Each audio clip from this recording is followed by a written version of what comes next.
Hey guys, welcome back to my channel. So last video வந்து GraphQL API வளர்ந்தபடி பற்றி நம்ம பார்த்துருப்போம். லைக் GraphQL API என்ன, அது எப்படி ஒர்க் ஆகும், அது எப்படி பேசிக்காக வளர்ந்து ஃபைண்ட் அவுட் பண்ணுறதுன்னு சொல்லிட்டு எல்லாமே பார்த்துருப்போம்.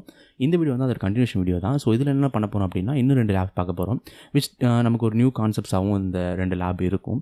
ஸோ நீங்கள் வந்து உங்களுக்கு GraphQL API ஃபண்டமெண்டல்ஸ்லாம் தெரியும்னா நீங்கள் இதை வந்து அப்படியே நீங்கள் கண்டினியூ பண்ணலாம். இல்லைனா நீங்கள் போய் அந்த பழைய வீடியோ பார்த்துட்டு வாங்க. ஸோ தட் உங்களுக்கு சில கான்செப்ட்ஸ்லாம் வந்து ஈஸியாக அண்டர்ஸ்டாண்டபிளாக இருக்கும். ஓகேவா? ஓகே, பிஃபோர் ஸ்டார்டிங் இந்த வீடியோ மைசெல்ஃப் அருண்குமார். நான் ஒரு full time security engineer work பண்ணிட்டு இருக்கேன். இந்த சேனலில் வந்து நான் என்னென்ன விஷயங்களாக படிக்கிறேன், என்ன விஷயம் புதுசாக லேர்ன் பண்ணுறனோ அது எல்லாத்தையுமே நான் ஷேர் பண்ணிட்டு இருக்கேன். ஸோ நீங்கள் பிகினராக இருந்தீங்கன்னா நீங்கள் வந்து சேனலை வந்து சப்ஸ்கிரைப் பண்ணி வச்சுக்கோங்க. மைட் உங்களுக்கு ஹெல்ப்ஃபுல்லாக இருக்கலாம். ஓகேவா? Let's get into the video. இன்றைக்கி நம்ம பார்க்க போகிற ஃபர்ஸ்ட் லேப்பை வந்து bypassing GraphQL introspection defences. So இந்த லேப் வந்து பார்த்தீங்கன்னா டெவலப்பர்ஸ் என்ன பண்ணியிருக்காங்கன்னா, இன்ட்ரோஸ்பெக்ஷன் நம்ம பேசிக்காக உங்களுக்கு தெரியல, இன்ட்ரோஸ்பெக்ஷன் எனேபிளாக இருந்தால் நம்மளால் அதிக விஷயங்கள் வந்து நம்ம அதிலேருந்து ரிட்ரைவ் பண்ணிவிட்டு அது மூலியமாக நம்ம ஈஸியாக வந்து சில அட்டாக்ஸ் வந்து கிராஃப்ட் பண்ண முடியும். கரெக்டாக அந்த மாதிரி இன்ட்ரோஸ்பெக்ஷனை வந்து இங்கே என்ன பண்ணியிருக்காங்கன்னா, வெளியே காமிக்கூடாதுன்னு சொல்லிட்டு அவங்க என்ன பண்ணியிருக்காங்க, சம்திங் ப்ரிவென்ட் பண்ணியிருக்காங்க. ஸோ நம்ம என்ன பண்ண போகிறோம்னா, அதை ஃபஸ்ட்டு அந்த டிஃபென்ஸை ஃபஸ்ட் நம்ம பைபாஸ் பண்ண போகிறோம். அதுக்கப்புறம் வந்து அவங்க சொல்லியிருக்க டாஸ்க் வந்து நம்ம பண்ண போகிறோம். ஓகேங்களா? அதுதான் இந்த லேபோட இது.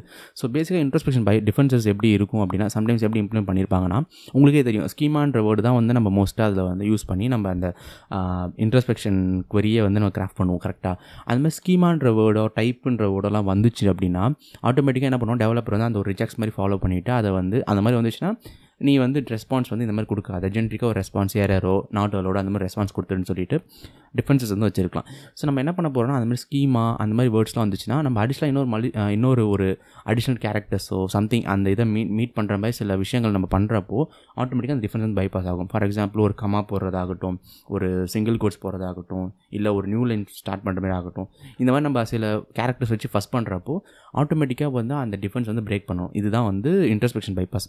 சம்டைம்ஸ் வந்து ஸ்கீமா மட்டுமே வச்சு அவங்க ப்ரிவென்ட் பண்ணியிருக்கலாம், இல்லைனா டைப்புன்ற கீயோட வச்சு ப்ரிவென்ட் பண்ணியிருக்கலாம். ஸோ இது லைக் ஒவ்வொரு சினாரியோக்கு ஏற்ற மாதிரி இது மாறும். ஸோ அதுதான் வந்து அவங்க சொல்லியிருப்பாங்க. when developers disable introspection they could use rejects to exclude a schema keyword in queries. அதான் ஸ்கீமான்ற கீவேர்டை வந்து queriesல வந்து எக்ஸ்க்ளூட் பண்ணுற மாதிரி தான் அவங்க கொடுத்துருப்பாங்க. ஸோ நம்ம ஸ்பேஸஸோ நியூ லைன்ஸோ கமாஸோ போட்டு அதை வந்து அது இக்னோர் ஆகுதா அப்படின்னு சொல்லி செக் பண்ணி பார்க்கணும். இதுதான் வந்து இன்ட்ரோஸ்பெக்ஷன் டிஃபென்சஸ். ஓகேவா?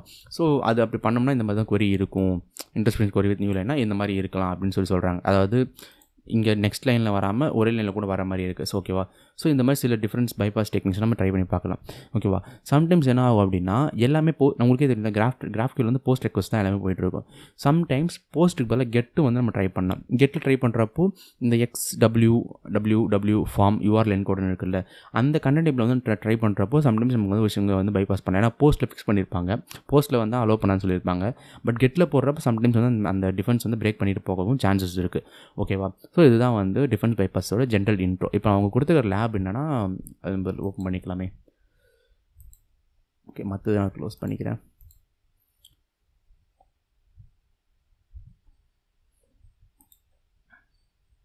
ஓகே, அவங்க கொடுத்துருக்க லேப் வந்து ஃபைண்டிங் அ ஹிடன் GraphQL endpoint. அதாவது the user management functions for this lab are powered by hidden GraphQL endpoint. You won't able to find this endpoint by simply clicking pages in the site. The endpoint also has some defense against the introspection. To solve this lab, find the hidden endpoint and delete Carlos. ஓகேவா? So நம்ம இது வரைக்கும் அந்த 2 lab solve பண்ணியிருப்போம். அதில் வந்து என்னென்னா, நமக்கு டேரெக்டாக வந்து GraphQL எண்ட் வந்து நமக்கு விசிபிளாக இருக்கும். நம்ம ப்ராக்ஸியில் கேப்சர் பண்ணுறப்ப அந்த HTTP வந்து நமக்கு என்னென்ன எண்ட் பாயிண்ட்ஸ்லாம் போயிருக்குன்னு சொல்லிட்டு விசிபிளாக இருக்கும். பட் இங்கே என்னென்னா, அந்த GraphQL எண்ட் வந்து எங்கே இருக்குன்னே நமக்கு வந்து தெரியாது. ஸோ அதை ஃபஸ்ட்டு ஃபைண்ட் அவுட் பண்ணுறது தான் ஃபஸ்ட் டாஸ்க்கு. செகண்ட் என்னென்னா, அப்படி ஃபைண்ட் அவுட் பண்ணதுக்கப்புறம் நம்மளால் இன்ட்ரோஸ்பெக்ஷன் குவரியும் எடுத்துட முடியும். அதை வந்து நம்ம பைபாஸ் பண்ணணும். ஏன்னா அதுக்கு ப்ரிவென்ஷன் அவங்க வச்சுருக்காங்க. ஸோ அதை பைபாஸ் பண்ணணும். தேர்ட் வந்து என்னென்னா, அப்படி பைபாஸ் பண்ணதுக்கப்புறம் நம்ம ஃபுல்லாகவே உள்ள என்னென்ன API மெத்தட்ஸும் யூஸ் பண்ணியிருக்காங்கன்னு சொல்லி தெரியும்ல. ஸோ அதை பேஸ் பண்ணி கார்லோஸ்ன்ற யூஸரை வந்து நம்ம டிலீட் பண்ணணும். ஓகேவா? இதுதான் வந்து இந்த லேபோட நமக்கு டாஸ்க்கு. ஸோ அந்த லேப் ஆக்சஸ் பண்ணிக்கிறேன். ஓகே, ஆல்ரெடி நான் பர்ப் ஷூட் எல்லாமே நான் செட்டப் பண்ணிட்டேன். ஸோ ப்ராக்ஸியில் வந்து ப்ரௌசர் ஒன்று வச்சுருக்கேன், எல்லாமே இருக்குது. ஸோ வந்து இது நம்ம என்ன பண்ண போகிறோம் அப்படின்னா, ஃபஸ்ட்டு அந்த லேபோட URL போடுறோம். போட்டுட்டு மீன்வைல் வந்து நம்ம HTTP ஹிஸ்ட்ரியை வந்து எனேபிள் பண்ணி வச்சுருக்கலாம். ப்ராக்ஸி டிசைட் பண்ணிட்டு HTTP ஹிஸ்ட்ரி மட்டும் பார்த்துக்கலாம். ஸோ ஃபஸ்ட்டு எப்பயும் நம்ம என்ன பண்ணோம் அப்படின்னா, அப்ளிகேஷன் என்ன பண்ணுதுன்னு அண்டர்ஸ்டாண்ட் பண்ணணும். கரெக்டாக நம்ம இது வரைக்கும் பார்த்த லேபில் வந்து GraphQL எண்ட் எங்கெங்கெல்லாம் கால் ஆகும்னா, இந்த பிளாக் போஸ்ட்டை வந்து ரீட் பண்ணுறதோ, வியூ பண்ணுறதோ, ஆர் எல்ஸ் அதில் எதாவது கமெண்ட்ஸ் போடுறதோ, இல்லை லாகின் பண்ணுறதோ, இந்த மாதிரி ஃபங்க்ஷன் எல்லாத்தையுமே வந்து GraphQL யூஸ் பண்ணியிருந்தாங்க. பட் இந்த லேப்லேயுமே அதை தான் பண்ணியிருக்காங்கன்றது ஃபஸ்ட் நம்ம செக் பண்ணணும். ஸோ நம்ம என்ன பண்ண போகிறோம் அப்படின்னா, ஃபஸ்ட்டு இந்த வியூ டீடைல்ஸ் கிளிக் பண்ணி பார்ப்போம். என்ன மாதிரி எண்ட் பாயிண்ட் என்ன மாதிரி இது வந்து ட்ரிகர் ஆகுதுன்னு பார்ப்போம். ஓகே, இங்கே ப்ராடக்ட் 1 தான் போகுது. கரெக்டாக? ஸோ இந்த ப்ராடக்ட் ஒன்று தான். இதில் வந்து GraphQL பாடி எதுவுமே போகல. ஸோ அப்போ வந்து இங்கே வந்து என்ன பண்ணியிருக்காங்கன்னா ப்ளெயினாக வந்து GraphQL வந்து கிளைண்ட்ஸ்லேருந்து அனுப்பலை. இன்ஸ்டெட் என்ன பண்ணியிருக்கலாம் அப்படின்னா இந்த ப்ராடக்ட் ஐடி 1ன்னு போடுறப்போ சர்வர்லேருந்து இன்டர்னலாகவே வந்து GraphQL ட்ரிகர் ஆகுது சான்சஸ் இருக்குது. ஓகேவா? அந்த மாதிரி விஷயம் பண்ணியிருக்கலாம். இல்லாட்டி வந்து அந்த GraphQL எண்ட் பாயிண்ட் இருக்குல்ல அது வந்து வெளியே எக்ஸ்போஸ்டாக கூட இருந்திருக்கலாம். சம்டைம்ஸ் என்ன பண்ணுவாங்கன்னா இந்த மாதிரி க்ரியேட் பண்ணிவிட்டு இன்டர்னல் பர்பஸ் யூஸ் பண்ணிகிட்டு இருப்பாங்க. நம்ம வந்து டைரக்டட் ஃபஸிங்லாம் பண்ணுறப்போ நமக்கு அந்த API வந்து நமக்கு வெளியே டிஸ்க்ளோஸ் ஆகிடும். ஓகேவா? அந்த மாதிரி பண்ணுறப்போ ஒரு சில வல்னரபிலிட்டிஸ் வரலாம். இந்த லேப் கிட்டத்தட்ட அதே கான்செப்ட் தான். ஸோ நம்ம இப்போ என்ன பண்ண போகிறோம்னா இதை ரிப்பீட்டாக சென்ட் பண்ணிவிட்டு இங்கே வந்து சில எண்ட் பாயிண்ட்ஸ் வந்து நம்ம மேனுவலாக சர்ச் பண்ணி பார்க்க போகிறோம். ஓகேவா? யூஸ்வலாக GraphQL எண்ட் பாயிண்ட் எப்படி இருக்கும், /GraphQLன்ற இடத்துல தானே இருக்கும். ஸோ அது மாதிரி போட்டு நம்ம செக் பண்ணி பார்ப்போம். இப்போ கெட் GraphQL நான் போடுறப்போ எனக்கு ரெஸ்பான்ஸ் எப்படி வருது, நாட் ஃபவுண்ட். ஸோ இந்த மாதிரி டேரக்ட் எண்ட் பாயிண்ட் இல்லை. அப்படி இல்லைனா இன்னொன்று இருக்குது /APIன்னு போட்டு பார்க்கலாம். ஓகேவா? இதுலேயும் நாட் ஃபவுண்டு. இல்லை இதை வந்து /APIன்னு போட்டுட்டு இதை GraphQLன்னு போட்டு பார்க்கலாம். இதெல்லாம் வந்து நமக்கு நம்ம மேனுவலாக ட்ரை பண்ணுறது தான். சம்டைம்ஸ் நமக்கு கிளிக் ஆகலாம். சரி, இந்த மாதிரி லிஸ்ட்டுமே இருக்கும். ஸோ அதை வச்சு நீங்கள் ட்ரை பண்ணி பார்க்கலாம். சம் லிஸ்டஸ்லாம் இருக்கும். ஓகே. இப்போ நான் /APIன்னு போடுறப்போ என்னோடய ரெஸ்பான்ஸ் வந்து பார்த்தீங்கன்னா query not presentன்னு வந்திருக்கு. which means அந்த இடத்துல வந்து சம்திங் நம்மளால் வந்து அனுப்ப முடியும். ஓகேவா? பட் ஆனால் அந்த GraphQLலாம் போடுறப்போ நமக்கு அது கிடைக்கல. ஸோ இப்போ என்ன பண்ணால் query not present போட்டிருக்கான். அப்போ query not presentனா அதோட அந்த query வேரியபிள் queryயாக கூட இருக்கலாம். கரெக்டாக? அந்த URL ஸ்ட்ரிங்கில் queryன்ற ஒரு வேரியபிளில் நமக்கு எதாவது பாஸ் பண்ணால் எதாவது செக் பண்ணி பார்ப்போம். query = அப்படின்னு நான் போட்டு செக் பண்ணுறேன் அப்படின்னா ஓகே பிளாங்காக போகக்கூடாது. ஸோ இந்த எரர் பார்த்தா உங்களுக்கு எங்கேயோ பார்த்த மாதிரி இருக்குல்ல, இதுதான் வந்து GraphQL எரர் தான் இப்படிலாம் இருக்கும் மோஸ்ட்டாகவே. ஸோ இப்போ நமக்கு இங்கே GraphQL அந்த இதுவும் வந்துருச்சு, நமக்கு டேபும் வந்துருச்சு. விச் மீன்ஸ் நமக்கு தெரியுது இந்த ரெஸ்பான்ஸ் எப்படி போயிடுது. இப்போ இன்ட்ரஸ்பெக்ஷன் கொரியை வச்சு அடிச்சு அனுப்புவோம். ஓகே. இப்போ இன்ட்ரஸ்பெக்ஷன் கொரி வச்சு அனுப்புகிறப்போ உங்களுக்கு கெட்டில் வந்து இந்த மாதிரி URL என்கோடட் ஆகி தான் போகும். அதோட ரெஸ்பான்ஸ் வந்து பார்த்தீங்கன்னா GraphQL introspection is not allowed but the query contained schema or type. அதாவது இன்ட்ரஸ்பெக்ஷன் வந்து அவங்க டிசேபிள் பண்ணியிருக்காங்க. எதனாலனா அந்த queryயில் வந்து ஸ்கீமா இல்லைனா டைப் வந்து ஏதோ இருக்குதுன்னு சொல்லிட்டு டிசேபிள் பண்ணியிருக்காங்க. ஸோ இப்போ நம்ம என்ன பண்ணி பார்க்கலாம்னா இங்கே சம் ஸ்பெஷல் கேரக்டர்ஸ்லாம் போட்டு பார்க்கலாம்.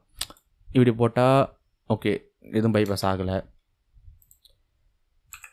இல்லாட்டி நம்ம /something ஏதோ ஒன்று போட்டால் இது ஆகுதுன்னு சொல்லிட்டு நம்ம ஸ்பெஷல் கேரக்டர்லாம் போட்டு பார்க்கணும். ஸோ இப்போ நியூ லைன் ஏதாவது ஒன்று போட்டு பார்க்கலாம்.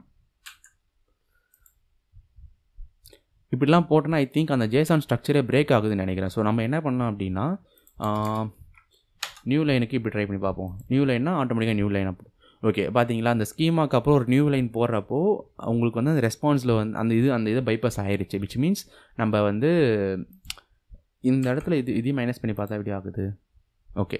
அதாவது நியூ லைனாக ஒன்று இருந்துச்சு. அவங்க என்ன பண்ணியிருக்காங்கன்னா இந்த கீவேர்ட் மட்டும் தான் பார்க்குறாங்க. இதுக்கப்புறம் உங்களுக்கே தெரியும் இல்லை நம்ம பேர் என்ன நமக்கு பர்ப் ஷீட்டில் போகிறப்ப ஒவ்வொரு ஹெட்டருக்கு அப்புறமே ஒரு நியூ லைன் வந்து ஃபார்ம் ஆகிருக்கலாம். ஸோ அந்த மாதிரி அங்கே ரீட் பண்ணுறப்போ இங்கே ஒரு நியூ லைன் வந்து அட்டாச் ஆகிருக்கிறதுனால எப்படி சர்வரில் ரீட் பண்ணோம் அப்படின்னா ஸ்கீமான்ற வேர்டு இருக்கான்னு பார்க்கும். இருக்குது. வெறும் ஸ்கீமா இருக்க வேர்டு இருந்துச்சுன்னா அப்படின்னா பைபாஸ் அதை ரெஸ்ட்ரிக்ட் பண்ணியிருக்கோம். பட் ஃபாலோ பண்ணி நமக்கு நியூ லைன் ஒரு கேரக்டர் இருக்குது. ஸோ அப்போ இருக்கப்போ அந்த ஸ்கீமா ஈக்குவல்ட்டுன்னு பார்க்குறப்ப அது ஈக்குவலாக இல்லை. ஸோ நியூ லைன்ற ஒரு அடிஷ்னல் கேரக்டர் இருக்கிறதுனால அது வந்து அலோவ் பண்ணிடுது. இதனால் நம்ம ஈஸியாக பைபாஸ் பண்ணிடும். ஸோ இந்த மெத்தட் தான் இன்ட்ரோஸ்பெக்ஷன் பைபாஸஸில் வந்து நம்ம இன்றைக்கி யூஸ் பண்ணியிருக்கோம். ஓகே. இதை மாதிரி நீங்கள் டபுள் கோட்ஸ் எது வேணால் நீங்கள் போட்டு பார்க்கலாம். சம்டைம்ஸ் அது உங்களுக்கு ஒர்க் அவுட் ஆகும், சில ஒர்க் அவுட் ஆகாமலே போகலாம். இல்லை கம்மா போட்டு பார்க்கலாம், இல்லை டேஷ் இந்த மாதிரி ஸ்பெஷல் கேரக்டர்லாம் நீங்கள் போட்டு ட்ரை பண்ணுங்கள். விச் மீன்ஸ் பேசிக்காக என்னென்னா அந்த பேக்ரவுண்டில் இருக்க அந்த பேக்எண்டில் இருக்க ரிஜெக்ட்ஸை வந்து நம்ம பிரேக் பண்ணிவிட்டு நம்ம வந்து நம்மளோட கொரிஸை வந்து போடணும். ஓகேவா? ஸோ இப்போ நமக்கு தெரிஞ்சிச்சு நம்மளால் வந்து நியூ லைன் போட்டால் கொரி பைபாஸ் ஆகுது. ஆல்சோ இன்னொரு விஷயம் நீங்கள் இதில் என்ன பார்க்கணும் அப்படின்னா இந்த இடத்துல ரெஸ்பான்ஸ் இருக்குல்ல இன்ட்ரோஸ்பெக்ஷன் இதை ஃபுல்லாக ரீட் பண்ணிவிட்டு தான் நம்ம என்ன பண்ணணும்னா அந்த யூஸரை வந்து டெலீட் பண்ணணும். கரெக்டாக? இப்போது இவ்வளோத்தையும் ரீட் பண்ணுறது ரொம்ப கஷ்டம். கரெக்டாக? ஸோ லாஸ்ட் வீடியோ என்ன பண்ணியிருப்போம் அப்படின்னா சம் UI நம்ம போட்டு அது என்ன அண்டர்ஸ்டாண்ட் ஆகுதுன்னு பார்த்துருப்போம். இதில் என்ன பண்ண போகிறோம் அப்படின்னா ஒரு எக்ஸ்டென்ஷன் இருக்குது, இன்க்யூஎல்னு சொல்கிற எக்ஸ்டென்ஷன் நான் இன்ஸ்டால் பண்ணியிருக்கேன். ஃப்ரீ தான் எக்ஸ்டென்ஷன். நம்ம எக்ஸ்டெண்டரில் போயிட்டு நீங்கள் பர்ப் ஷூட் அந்த பிஆப் ஸ்டோரில் போனீங்கனாலே இன்க்யூஎல்னு சர்ச் பண்ணுங்கள். ஒரு GraphQL API GraphQL ஸ்கேனர்னு ஒன்று வரும். அதை நீங்கள் இன்ஸ்டால் பண்ணிக்கோங்க. இன்ஸ்டால் பண்ணதுக்கப்புறம் உங்களுக்கு இந்த மாதிரி ஒரு இது வந்துடும். ஓகேவா? ஸோ இது ஆல்ரெடி நான் பண்ணி வச்சது ரிமூவ் பண்ணிக்கிறேன், தேவையில்லை. டெலிட் பண்ண முடியாதா? ஓகே. இப்போ நம்ம என்ன பண்ணணும் அப்படின்னா நமக்கு வந்து அந்த இன்ட்ரோஸ்பெக்ஷன் ரெஸ்பான்ஸ் இருக்குல்ல இதை ஃபுல்லாத்தையும் காப்பி பண்ணிப்போம். ஓகேவா? இது ஃபுல்லாத்தையும் நான் காப்பி பண்ணிவிட்டு நான் என்ன பண்ணுறேன் ஒரு ஃபைலில் போட்டு வச்சுக்கிறேன்.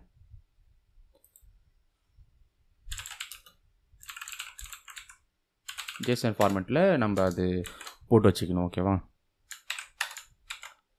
இப்போது நம்ம என்ன பண்ணணும்னா நம்மளோட அந்த NQL இது இருக்குல்ல, அதில் போயிட்டு இதை விட்டுருங்க. இந்த லேப் ஐடியை நம்ம வச்சுருக்கோம். நம்ம லேப் ஐடி 0AC5 ஓகே, இது கிடையாது. இது நான் போன லேப் பண்ணதுக்கான ஒரு இது. ஸோ இந்த இது செலக்ட் ஃபைல் கொடுத்துக்கோங்க. கொடுத்துட்டு நம்மளோட இந்த காலில் பண்ண ரெஸ்பான்ஸ் ஜேசன் சொல்லிட்டு அந்த ஃபைல் இன்ட்ரோஸ்பெக்ஷனோட ரெஸ்பான்ஸ் வந்து எடுத்து வச்சுருக்கேன். அதை கொடுத்துட்டு இங்கே ரிப்பீட்டரில் போயிட்டு நம்ம ஹோஸ்ட் இருக்குல்ல, இந்த ஹோஸ்ட்டை வந்து காப்பி பண்ணிக்கோங்க. ஓகேவா? சும்மா தான் இது கொடுத்தா தான் ஒர்க் ஆகும். சம்டைம்ஸ் வந்து டேரெக்டாக போகிறப்ப இது யூஸ்ஃபுல்லாக இருக்கும். அந்த யூஆர்எல்லாம் அதுவே கிராஃப்ட் பண்ணி ஈஸியாக கொடுத்துரும் நமக்கு. பேலோட் ட்ரை பண்ண போகிறோம் அப்படின்னா. ஓகேவா? இதில் எனக்கு இது மட்டும் தான் தெரியும். ஓகேவா? /API ஓகேவா கொடுத்துட்டு அனலைஸ் கொடுக்குறேன்.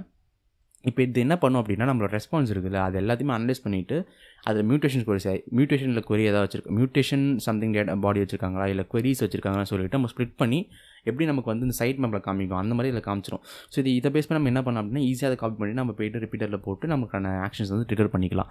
ஓகேவா? இப்போ நமக்கு வந்து 0AC இந்த ஹோஸ்ட் தான் நம்ம இப்போ பண்ணிகிட்டு இருக்கிறது. இதில் வந்து பார்த்திங்கன்னா மியூட்டேஷன்ஸில் வந்து டெலிட் ஆர்கனைசேஷன் யூசர் அப்படின்னு சொல்லிட்டு ஒரு மெத்தட் இருக்குது. ஓகேவா? ஃபாலோட் பை கொரீஸில் வந்து கெட் யூசர்னு சொல்லிட்டு ஒரு மெத்தட் இருக்குது. ஃபஸ்ட்டு இப்போ நம்ம கார்லோஸ் யூசர் டெலிட் பண்ணணும். ஓகேவா? அப்படி டெலிட் பண்ணுறதுக்கு முன்னாடி நம்ம கெட் யூசர் அப்படின்னு சொல்லிட்டு போட்டால் தான் என்னென்ன யூசர்லாம் இருக்குன்றது நம்ம ஃபஸ்ட் தெரியும். கரெக்டாக? ஸோ இப்போ அதை ஃபஸ்ட் நம்ம போட்டு ட்ரை பண்ணி பார்ப்போம். இந்த கொரியில் என்ன பண்ணுறேன் அப்படியே காப்பி பண்ணிவிட்டு கெட் யூசர் வந்து டைப் பண்ணி பார்ப்போம். இதில் வந்து தனியாக ரிப்பீட் இன்னொன்று சென்ட் பண்ணிக்கிறேன்.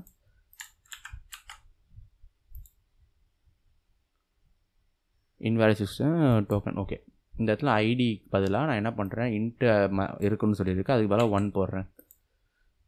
ஓகே, 1 யூசர் நேம் போட்டோம், 1 ஐடி போட்டோம் அப்படின்னா எனக்கு வந்து அட்மினிஸ்ட்ரேட்டர்னு வருது. ஓகேவா? அப்போ வந்து 2 என்ன அப்படின்னு சொல்லிட்டு இந்த மாதிரி ஒவ்வொரு ஐடியா நம்ம போட்டு பார்ப்போம்.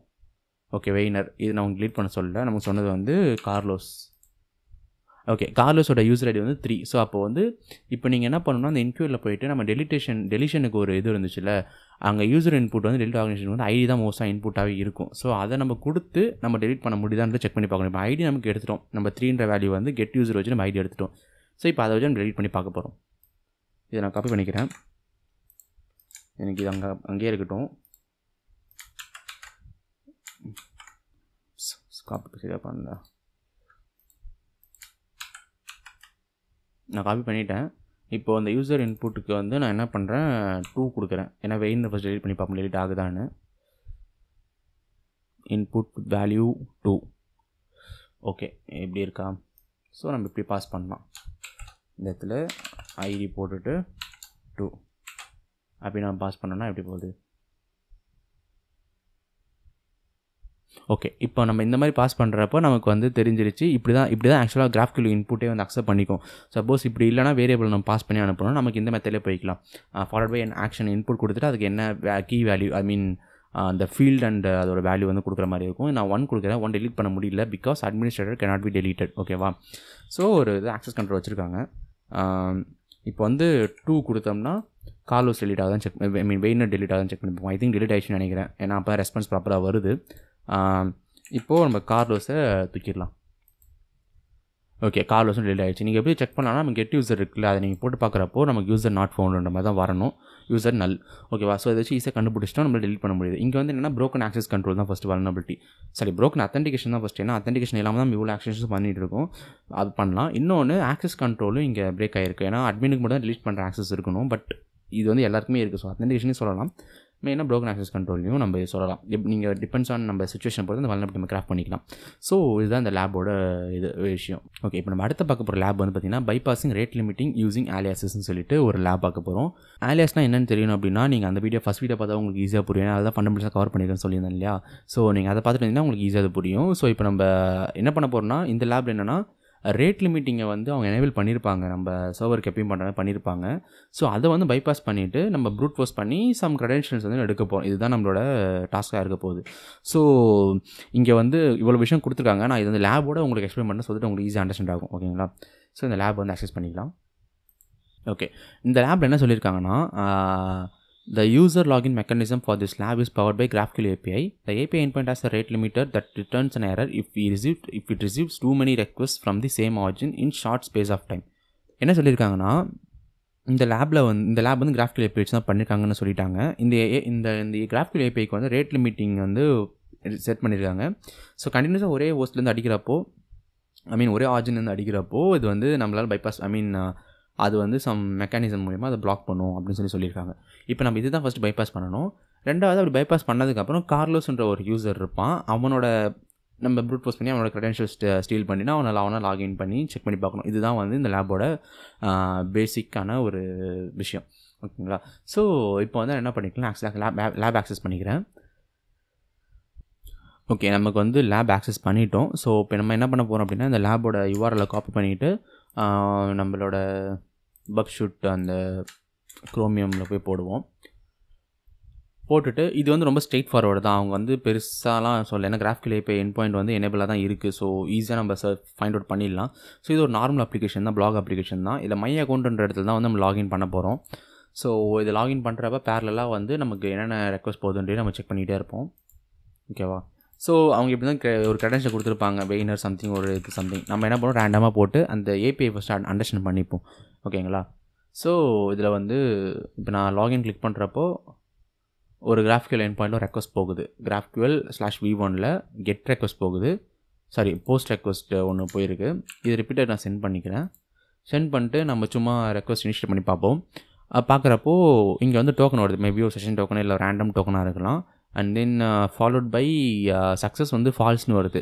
ஸோ கரெக்டான க்ரெடென்ஷியல் இருந்தால் ட்ரூன்னு வரும். ஓகேங்களா? ஸோ இதுதான் வந்து பேசிக்கான ஒரு விஷயம். இப்போது இந்த லேபுக்கு நம்ம என்ன பண்ண போகிறோன்னா, இதை வந்து மல்டிபிள் டைம் ஹிட் பண்ணிகிட்டே இருந்தால் என்ன ஆகுது, அவங்க சொன்ன ரேட் லிமிட் பைபாஸ், அந்த ரேட் லிமிட்டிங் இருக்கான்னு பார்க்குறோம். எஸ் இருக்குது, அவங்க மென்ஷன் பண்ண மாதிரி ரேட் லிமிட்டிங் எனேபிள் பண்ணியிருக்காங்க. So made too many incorrect login attempts, please try again in 1 minute சொல்லியிருக்காங்க. ஸோ இப்போ அடிஷ்னலாக இப்படி கொடுத்துட்டே இருந்தோம் அப்படின்னா நம்மளால் வந்து அந்த மாதிரி எரர் மெசேஜ் வர வைக்க முடியுது. ஸோ ரேட் லிமிட்டிங்னால நம்ம இப்படி தானே பண்ணுவோம். ரேட் லிமிட்டிங்கில் ப்ரூட் ஃபோர்ஸ்னால நம்ம இப்படி தானே பண்ணுவோம். நீங்கள் GraphQL விட்டுருங்க, மற்ற நம்ம APIஸ்லாம் செக் பண்ணுறோம்ல, நார்மல் API ரெஸ்ட் APIs இருக்கும்ல, அதெல்லாம் செக் பண்ணுறப்போ ஒவ்வொரு HTTP ரெக்வஸ்ட்டுக்கும் ஒவ்வொரு க்ரெடென்ஷியல் போட்டு அனுப்பி தான் நம்ம பழகும் கரெக்டாக. ஸோ அப்போ தான் நம்மளால் வந்து எது கரெக்டான க்ரெடென்ஷியல்னு ஃபைண்ட் அவுட்டே பண்ண முடியும். பட் GraphQL வந்து ஒரு ஃபீச்சர் இருக்குது, ஆலியாஸ்ன்னு சொல்லிட்டு ஒன்று. அது வச்சு என்ன அது எதுக்கு யூஸ் பண்ணுவாங்க அப்படின்னா, இப்போ நீங்கள் இந்த மாதிரி சென்ட் பண்ணுறீங்கல்ல, இப்போ இது இன்புட்னு ஒரு விஷயம் இருக்குது, யூசர் நேம் பாஸ்வேர்டுன்னு சொல்லிட்டு ஒரு விஷயத்துக்காக அவங்க இன்புட் வச்சுருக்காங்க. சம்டைம்ஸ் என்ன ஆகும் அப்படின்னா, இந்த மாதிரி யூசர் நேம் பாஸ்வேர்ட் கண்டிஷன்ஸ் இல்லாமல், லாகின் ஃபங்க்ஷனாலிட்டி இல்லாமல் மல்டிபிள் டேட்டா வந்து ஃபெச் பண்ணுற மாதிரி இருக்கும். ஓகேவா? ஃபார் எக்ஸாம்பிள் கெட் போஸ்ட்னு ஒரு கெட் லாக் போஸ்ட்னு சொல்லிட்டு ஒரே ஒரு ஃபங்க்ஷன் இருக்குது. அது என்ன பண்ணுன்னா, போய் ஒரே ஒரு பிளாகை மட்டும் எடுத்து வரணும்னு வச்சுக்கோங்களேன். எனக்கு அப்படி வேணாம், எனக்கு வந்து என்னோடய அப்ளிகேஷனில் ஃப்ரண்ட் எண்டில் வந்து ஒரு 10 லாக் போஸ்ட் வரணும் அப்படின்னா அந்த ஒரு எண்ட் பாயிண்ட் வச்சு என்னால் 10 எடுத்துகிட்டு வர முடியாது. அந்த 10 எடுத்துகிட்டு வரணும் அப்படின்னா நான் கொரியில் வந்து சில மாடிஃபிகேஷன் தான் பண்ணி எடுத்துகிட்டு வர முடியும்.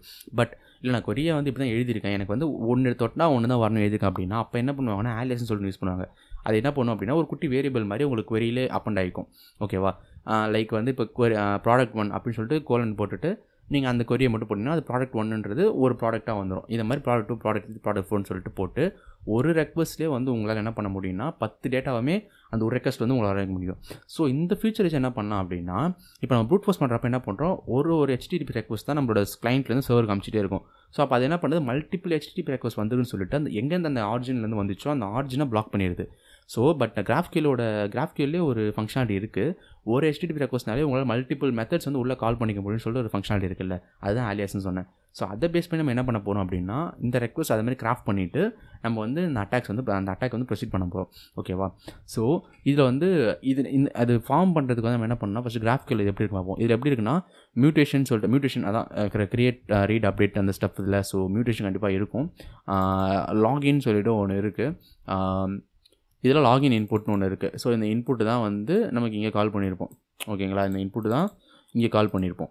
ஸோ இந்த இன்புட்டில் எனக்கு வேணாம், நம்ம வந்து இப்போ ஸ்ட்ரெயிட்டாக அட்டாக் தான் பண்ண போகிறோம். அதில் வந்து என்ன பண்ண போகிறோம்னா, யூசர் நேம் பாஸ்வேர்டு வந்து இன்புட் இல்லாமல் டேரெக்டாக இங்கே அடிக்க போகிறோம். ஸோ நீங்கள் வந்து என்ன பண்ணணும்னா, இந்த GraphQL API ஸ்கேனர் இருக்குல்ல, இது அப்படியே வந்து send to generate queries with InQL scanner கொடுத்தீங்கன்னா அது வந்து இதுன்னு நினைக்கிறேன். இந்த மியூட்டேஷன்லேயே பார்த்தீங்கன்னா அதுக்கான ரெக்வஸ்ட் எப்படி இருக்கும் காமிக்குது. ஓகே, எப்படி இருக்குது. ஓகேவா?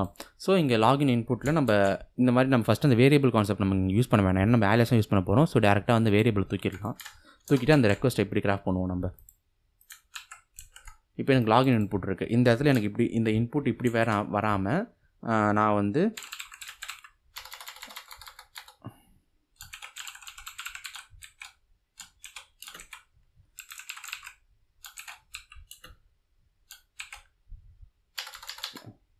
நான் என்ன பண்ணுறேன், நார்மல் ரெக்வஸ்ட் ஃபஸ்ட் நான் கிராஃப்ட் பண்ணிக்கிறேன். ஓகேவா, இது என்னோட நார்மல் ரெக்வஸ்ட். இதை போட்டு நம்ம ஃபஸ்ட் செக் பண்ணி பார்ப்போம். எனக்கு இன்புட் இல்லாமல் இது ஃபஸ்ட்டு ஒர்க் ஆக தான் பார்க்கணும். சம்திங் சின்டாக்ஸ் எரர்னு வருது. ஐ திங்க் இதுக்கு டபுள் கோட்ஸ் வராதுன்னு நினைக்கிறேன், சின்ஸ் இதெல்லாமே ஃபீல்டாக இருக்கிறதுனால. Let me check this first. Yeah, so நமக்கு இப்படி இருந்த நம்மளோட அந்த லாகின் இன்புட் அந்த வேரியபிள் கால் பண்ணுற மாதிரி இருந்ததை நம்ம என்ன பண்ணியிருக்கோம்னா ஃபஸ்ட் நார்மலாக இப்போ மாற்றிருக்கோம். ஸோ இப்போ மியூட்டேஷன் நம்ம என்ன பண்ணோம் அப்படின்னா, இப்போ இந்த லாகின் இருக்குல்ல, இதை வந்து நான் என்ன பண்ண போகிறேன்னா user 1 அப்படின்னு சொல்லிட்டு ஒரு வேரியபிள் அசைன் பண்ணிக்கிறேன். பண்ணிவிட்டு திருப்பி காப்பி பண்ணிக்கிட்டு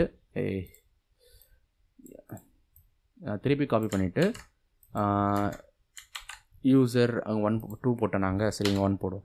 1 போட்டு இங்கே டெஸ்ட்டுக்கு பதிலாக சும்மா ரேண்டம் பாஸ்வேர்ட் போடுறேன். இப்படி போட்டு நான் சென்ட் பண்ணுறேன். என்ன ரெஸ்பான்ஸ் வந்து பார்ப்போம். உங்களால் இங்கே பார்க்க முடியுதா? ஸோ இங்கே வந்து என்னென்னா, நான் ஃபஸ்ட்டு போட்ட அந்த யூசர் நேம் பாஸ்வேர்டுக்கு வந்து ஒரு ரெஸ்பான்ஸ் வந்துடுச்சு. user 2க்கு வந்து சக்ஸஸ்ன்னு சொல்லிட்டு ஃப்ளாக் வந்து ஃபால்ஸ் வந்துச்சு. ஸோ அங்கே ட்ரூ வந்துச்சுன்னா அது வந்து சால்வ் ஆகிருக்கும். ஸோ இப்போ வெயினர் யூசர் ட்ரை பண்ணிகிட்டு இருக்கோம். இது ஃபஸ்ட் ரெக்வஸ்ட்டு. ஓகேவா, இது செகண்ட் ரெக்வஸ்ட்டு. ஐ மீன் ரெக்வஸ்ட்னு சொல்கிறது வந்து ஃபஸ்ட்டு மெத்தடை கால் பண்ணுறோம், செகண்ட் இன்னும் அதே மெத்தட் கால் பண்ணுறோம், எல்லாமே ஒரே ரெக்வஸ்ட்டில் கால் பண்ணுறோம். ஸோ அந்த ரெக்வஸ்ட்டுக்கு ஏற்ற மாதிரி ரெஸ்பான்ஸுமே வந்து ஒவ்வொன்றா வந்துடுது. ஸோ இந்த மாதிரி நம்ம என்ன பண்ணலாம் அப்படின்னா, இப்போ நம்ம வந்து ப்ரூட் ஃபோர்ஸ் பண்ண போகிறோம். ப்ரூட் ஃபோர்ஸ் பண்ணுறதுக்கு இந்த மாதிரி மல்டிபிள் இது கிரியேட் பண்ணணும். user 1 user 2 user 3 user 4 சொல்லிட்டு நம்ம ப்ரூட் ஃபோர்ஸ் லிஸ்ட்டில் இருக்க மொத்தத்துக்கு நம்ம போட்டு இது பண்ணணும். ஐ மீன் அந்த பேலோட் ரெடி பண்ணணும். இது நீங்கள் உங்கள் ஓன் ஸ்கிரிப்ட் வச்சு பண்ணலாம். பட் ஆனால் பர்ப் ஷூட்லேயே அந்த டிப்புன்னு சொல்லி ஒன்று கொடுத்துருப்பான் இந்த லேபுக்கு. ஸோ இங்கே இருக்குது பாருங்கள். இதை நீங்கள் வந்து அப்படியே காப்பி பண்ணி உங்களுக்கு கன்சோலில் போட்டிங்கன்னா ஆட்டோமேட்டிக்காக அது கிரியேட் பண்ணி கொடுத்துரும், அந்த மாதிரி ஒரு ஸ்கிரிப்டை. ஓகேவா, இது எப்படி கிரியேட் பண்ணோம் அப்படின்னா, நமக்கு பேசிக்காக பர்ப் ஷூட்டில் அத்தன்டிகேஷன் லேப் இருக்குல்ல, அதில் வந்து யூசர் நேம் பாஸ்வேர்ட்ஸ் இருக்கும். அந்த யூசர் நேம் பாஸ்வேர்ட்ஸ் போட்டு ட்ரை பண்ணுற மாதிரி இருக்கும். ஓகேவா, ஸோ இதை நம்ம எப்படி இது பண்ணலான்னா, ஜஸ்ட் நம்ம F12 அடிச்சுட்டு இங்கே வந்து அலோ பேஸ்டிங் கொடுத்துருங்க. மோஸ்ட்டாக அலோ பண்ணாது. அலோ பேஸ்ட்டா, ஓகே, இது பிரச்சனை இல்லை. இப்போ இது கிளிக் போர்டு காப்பி ஆகிடுச்சு. நான் இப்போ என்ன பண்ணோம் அப்படின்னா, இந்த ஃபார்மேட்டில் அது மல்டிபிள் பாஸ்வேர்ட்ஸ் வச்சுட்டு அந்த கார்லோஸ் யூசருக்கு வந்து ஜென்ரேட் பண்ணியிருக்கோம். இப்போ நீங்கள் பேஸ்ட் பண்ணிங்கன்னா உங்களுக்கு தெரியும் அது இங்கே. ஓகேவா, இது பாருங்கள், ப்ரூட் ஃபோர்ஸ் 97 98 99 சொல்லிட்டு இந்த கார்லோஸ் யூசருக்கு அதே வந்து மல்டிபிள் பாஸ்வேர்ட்ஸ் ஜென்ரேட் பண்ணி கொடுத்துருக்காங்க. அந்த ஸ்கிரிப்டை வச்சு கொடுத்துருக்காங்க. இது நீங்கள் ஓனாகவும் பண்ணலாம். நீங்கள்கிட்ட ராக்கியூமாக டெக்ஸ்ட்லாம் இருக்குன்னா நீங்கள் இந்த ஃபார்மெட்டை வச்சு பிரிண்ட் பண்ணிகிட்டே வந்தீங்கன்னா உங்களுக்கு ஈஸியாக இருக்கும். ஸோ அவங்க கொடுத்தனா அப்போ எடுத்துக்கிட்டேன். இல்லை நீங்கள் ஓனாக உங்கள் பைத்தான் ஸ்கிரிப்டோ ஒரு பேக் ஸ்கிரிப்டோ எது நீங்கள் பண்ணிக்கலாம். ஸோ இதில் வந்து மல்டிபிள் பாஸ்வேர்ட்ஸ் அண்ட் க்ரெடென்ஷியல்ஸ் இருக்குது. ஃபார் த கார்லெஸ் யூசருக்கு மல்டிபிள் பாஸ்வேர்ட்ஸ் இருக்குது. ஸோ இப்போ என்ன பண்ண போகிறோம், இந்த ரெக்வஸ்ட் வந்து சென்ட் பண்ணுவோம். ஓகேவா, மியூட்டேஷனில் இந்த ரெக்வஸ்ட் சென்ட் பண்ணுவோம். சென்ட் பண்ணுறப்ப உங்களுக்கு ரெஸ்பான்ஸும் அதே, நீங்கள் எவ்வளோ சென்ட் பண்ணீங்களோ அவ்வளோ அதே ரெஸ்பான்ஸும் வந்துருக்கும். பேரலில் அதே அதான் நீங்கள் எதை கொடுத்தீங்களோ அந்த ரெஸ்பான்ஸும் உங்களுக்கு வந்துருக்கும். இது எல்லாமே ஒரு HTTP ரெக்வஸ்ட்டில் நடக்கும். இப்போ இதில் என்ன பண்ண போகிறோம்னா, நமக்கு சக்ஸஸ் வந்து ட்ரூன்னு இருக்கிறது தான் வந்து நான் என்ன சொன்னேன், வேலிடின்னு சொன்னேன். ஸோ அப்போ இங்கே வந்து பார்த்திங்கன்னா ப்ரூட் ஃபோர்ஸ் 83ன்ற ஒரு வேல்யூவில் தான் நமக்கு வந்து பைபாஸ் ஆகிருக்கு. ஐ மீன் பாஸ்வேர்ட் ஃபைண்ட் அவுட் பண்ணியிருக்கோம். ஸோ அதை இங்கே போட்டு சர்ச் பண்ணுவோம். பாஸ்வேர்டுனா பைட் மீ அப்படின்னு சொல்லிட்டு ஒரு பாஸ்வேர்ட் இருக்குது. ஸோ இது எத்தனை பேர் நம்ம என்ன பண்ண போகிறோன்னா, கார்லெஸ் யூசருக்கு போய் ட்ரை பண்ணி பார்ப்போம் லாகின் ஆகுதான்ட்டு. லாகின் ஆயிடுச்சு. ஓகேவா, ஸோ லேபும் சால்வ் ஆயிடுச்சு. ஸோ இந்த ஆலியாஸ்ன்னு சொல்லிட்டு ஒரு ஃபீச்சரை வந்து நம்ம இப்படி தான் வந்து மிஸ்யூஸ் பண்ணி நம்மளால் ப்ரூட் ஃபோர்ஸ் வந்து இங்கே ஈவன் தான் அவங்க HTTP ரெக்வஸ்ட்டில் வந்து ப்ரூட் ஃபோர்ஸ் வச்சுருந்தாலும் நம்ம ஒரு ரெக்வஸ்ட் நம்ம இந்த மாதிரி வச்சு பைபாஸ் பண்ண முடியுது. ஓகேவா, ஐ ஹோப் இந்த ரெண்டு லேபுமே உங்களுக்கு வந்து ஈஸியாக இருந்திருக்கும். ஐ மீன் புது விதமான கான்செப்ட் நீங்கள் லேர்ன் பண்ணிங்கன்னு நான் நம்புகிறேன். நம்ம அடுத்த லேபில் வந்து CSRF பற்றி பார்ப்போம். ஐ மீன் GraphQLல CSRF பைபாஸ் எப்படி பண்ணுறது அடுத்த லேப் பார்ப்போம். குட்டியான லேப், ஏன்னா 2 லேப் தான் உங்களுக்கு ஒரு 10 minutes 20 minutesக்குள்ளே கவர் பண்ண முடியும். ஸோ அடுத்த லேபில் வந்து அதை கவர் பண்ணுவோம். ஓகேவா, ஐ திங்க் உங்களுக்கு இது புரிஞ்சிருக்குன்னு நினைக்கிறேன். ஒரு குட்டி சம்மரி பார்த்துடலாம். நான் ஃபஸ்ட் லேபில் என்ன பண்ணியிருக்கோம் அப்படின்னா, ஃபஸ்ட்டு அந்த GraphQL API எண்ட் நமக்கு எங்கே இருக்குன்னே தெரியாது. ஸோ அதை ஃபஸ்ட்டு ஃபைண்ட் அவுட் பண்ணியிருப்போம்.